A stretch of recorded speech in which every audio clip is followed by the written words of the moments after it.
Hello, ഇന്ന് നമ്മൾ നോക്കാൻ പോകുന്നത് സുമതി വളവ് എന്ന ചിത്രത്തിൻ്റെ second day Kerala box office collection റിപ്പോർട്ടാണ്. വീഡിയോയിലേക്ക് മുൻപ് വീഡിയോ ലൈക്ക് ചെയ്യുക, ചാനൽ സബ്സ്ക്രൈബ് ചെയ്യാൻ വേണ്ടി ശ്രമിക്കുക. അർജുൻ അശോകൻ, ഗോകുൽ സുരേഷ്, ഷൈജു കുർപ്പ് എന്നൊക്കെ പ്രധാന കഥാപാത്രങ്ങളായ ചിത്രമായിരുന്നു സുമതി വളവ്. ചിത്രത്തിന് അത്യാവശ്യം ഒരു വിജയം ആദ്യ ദിവസം സ്വന്തമാക്കാൻ വേണ്ടി സാധിച്ചിട്ടുണ്ടായിരുന്നു.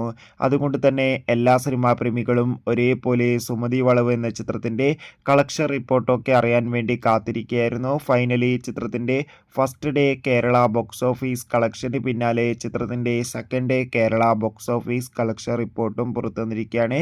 ചിത്രത്തിന് ഇന്ന് രണ്ടാം ദിവസം ശനിയാഴ്ച അത്യാവശ്യം മികച്ചൊരു ബുക്കിംഗ് ആണ് കേരളത്തിൽ നടക്കുന്നത്. 1 കോടിക്കടുത്ത് വരെ എന്നും കളക്ഷൻ നേടിയെടുക്കാൻ വേണ്ടി സാധിക്കുമെന്ന് ട്രാക്കിംഗ് റിപ്പോർട്ടുകൾ സൂചിപ്പിക്കുകയാണ്. എന്തായാലും സുമതി വളവ് എന്ന ചിത്രത്തിൻ്റെ കൂടുതൽ ബോക്സ് ഓഫീസ് കളക്ഷൻ റിപ്പോർട്ടിനായി നമുക്ക് കാത്തിരിക്കാം.